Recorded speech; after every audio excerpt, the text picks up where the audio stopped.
play an all solid wood guitar, the more it resonates, the better it's going to sound. Okay. So 10 years from now, this is going to sound even better than the day you bought it. So with age. Exactly. It's like wine. Exactly. Okay. These guys right out of the box, that's how they're going to sound. And they'll always be like that. Well, yeah, which is not always a bad thing. No, it's consistency. And again, these are all things in theory. And what's the price range on something like this? All solid wood guitars these days with what's coming in out of China, you can get some really affordable all solid wood guitars in the $400 range. Most of the American products that are going to be all solid wood, anywhere between $600 on the low side. Mostly you're going to be in the $1,000 range, and above. You can spend as much as you could possibly imagine on a nice solid wood acoustic. Okay. And what about the necks? Does that affect the sound? Absolutely, absolutely. And in fact, that's also going to be one of those feel things that people can't quite put their finger on a feature, but you pick up a real nice guitar and it has that inherent feel of quality. The older trees are going to have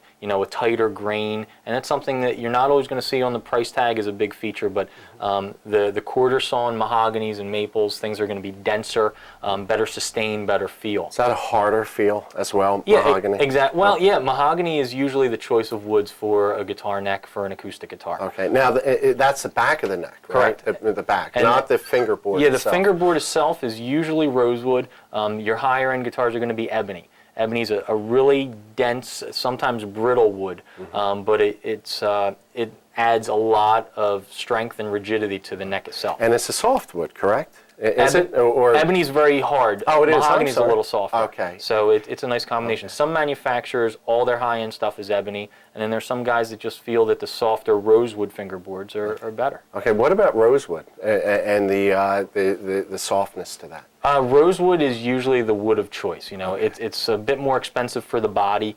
For the fingerboards, again, most of your higher-end stuff is going to be ebony just because that's the way the high-end makers have been doing it for years. Okay. Kevin, I learned a lot. Thanks you so Bob. much. Thank you.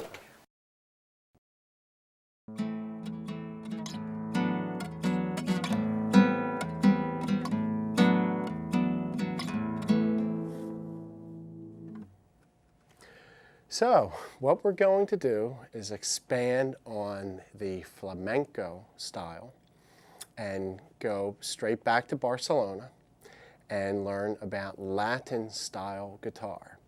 The most popular Latin style is the Bossa Nova, which really came more into prominence with two people. Believe it or not, Frank Sinatra, who doesn't play anything, played with Antonio Carlos Jobim.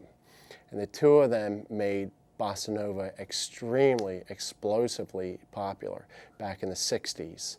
And there's still a very nice special here and there on TV where the two of them are playing all the great Bossa Nova hits.